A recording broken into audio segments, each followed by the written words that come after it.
여기까지 오셨다면 여러분은 정말 중요한 것을 해내신 겁니다.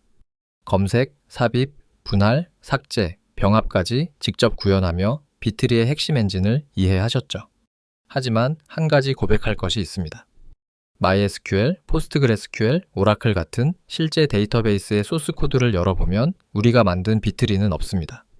대신 B+트리가 그 자리를 차지하고 있죠. 오늘은 왜 비트리가 아닌 B+트리가 세상을 지배하게 되었는지 그 비밀을 파헤쳐 보겠습니다. 자, 화면을 보시죠. 기존 비트리의 구조가 보입니다. 비트리에서는 키와 데이터가 루트, 내부 노드, 그리고 리프 노드 등 트리 전체에 흩어져 있습니다. 만약 100부터 102까지의 데이터를 찾는 범위 지리를 실행한다고 상상해 봅시다. 먼저 100을 찾기 위해 트리를 따라 내려가 리프 노드에 도달합니다. 그 다음 101을 찾으려면 어떻게 해야 할까요? 101은 같은 리프에 있을 수도 혹은 부모 노드나 다른 자식 노드에 있을 수도 있습니다. 결국 화면의 경로처럼 트리를 오르락 내리락 하며 디스크 헤드가 여러 번 점프해야만 합니다. 이것이 바로 랜덤 IO인데 데이터베이스 성능의 가장 큰 적이죠. 이 문제를 해결하기 위해 B+트리는 세 가지 핵심적인 변화를 도입합니다. 첫째, 인덱싱과 데이터 저장을 완전히 분리합니다. 둘째, 이 분리를 가능하게 하기 위해 일부 키를 중복해서 저장하죠. 그리고 마지막으로 모든 데이터가 저장된 리프 노드들을 서로 연결하는 황금 사슬, 즉 연결 리스트를 만듭니다. 이 세 가지 변화가 어떻게 성능을 극적으로 향상시키는지 하나씩 살펴보겠습니다. B+트리의 첫 번째 혁신은 역할의 분리입니다. 화면을 보시면 내부 노드는 이제 실제 사용자 데이터 같은 무거운 정보를 가지고 있지 않습니다. 오직 키와 자식 노드를 가리키는 포인터만 가지고 말 그대로 길을 안내하는 교통 표지판이 됩니다. 그리고 모든 실제 데이터는 트리 가장 아래 레벨에 있는 리프 노드에만 저장됩니다. 여기서 의문이 생기죠. 100이라는 키가 길을 안내하기 위해 내부 노드에도 있고 실제 데이터를 위해 리프 노드에도 있다면 키가 중복되는 것 아닌가? 맞습니다. B+트리는 이 작은 중복을 허용합니다. 이 작은 희생이 엄청난 성능 향상을 가져오기 때문이죠. 그리고 B+트리의 가장 결정적인 변화, 바로 황금 사슬입니다. 이제 모든 실제 데이터는 같은 레벨에 있는 리프 노드에만 존재합니다. B+트리는 여기에 마법을 더하죠. 화면에 보이는 것처럼 모든 리프 노드를 그 다음 리프 노드를 가리키는 포인터로 연결합니다. 리프1은 리프2를, 리프2는 리프3를 가리키는 식으로 말입니다. 이렇게 트리 하단에 하나의 거대한 수평적 연결 리스트가 만들어집니다. 이것이 바로 범위 검색을 혁신적으로 바꾸는 핵심 아이디어입니다. 두 구조의 차이를 시각적으로 비교해 봅시다. 왼쪽의 비트리는 키와 데이터가 모든 노드에 흩어져 있습니다. 20, 30, 40을 순서대로 읽으려면 왼쪽 자식 노드를 읽고 다시 루트로 올라갔다가 오른쪽 자식으로 내려와야 합니다. 전형적인 랜덤 IO죠. 반면 오른쪽 B+트리를 보시죠. 내부 노드인 루트에는 데이터가 없습니다. 오직 인덱스뿐입니다. 20부터 40까지 읽으려면 먼저 20을 찾아 왼쪽 리프 노드로 갑니다. 그 다음에는 트리를 다시 올라갈 필요가 없습니다. 그저 파란색 화살표, 즉 리프 노드 포인터를 따라 옆 노드로 이동해서 순차적으로 스캔하면 끝입니다.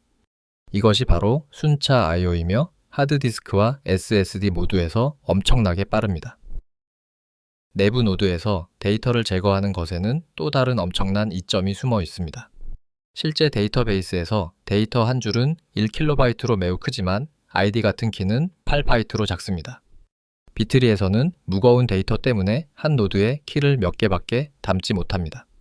하지만 B+트리의 내부 노드는 가벼운 키만 담기 때문에 화면에 보이는 것처럼 수천 개의 키를 한 노드에 담을 수 있죠. 한 노드가 더 많은 자식을 가리킬 수 있다는 것, 즉 팬아웃이 높다는 것은 트리가 그만큼 넓고 얕아진다는 의미입니다. 비트리가 5단짜리 건물이라면 같은 데이터를 저장하는 B+트리는 3단짜리 건물이 될 수 있는 겁니다. 모든 검색마다 디스크 접근을 2번씩 줄이는 셈이니 이는 성능의 혁명입니다.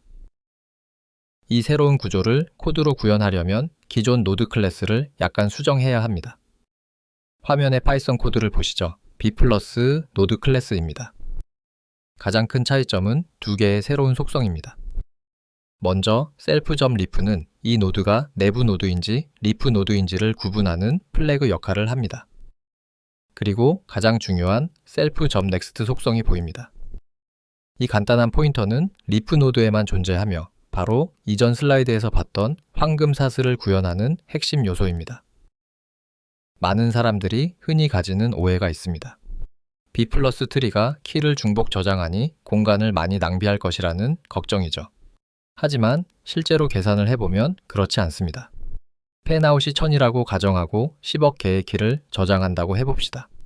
모든 데이터가 있는 리프 레벨을 제외하면 그 위 모든 내부 노드에 저장되는 키의 수는 전체의 약 0.1%에 불과합니다.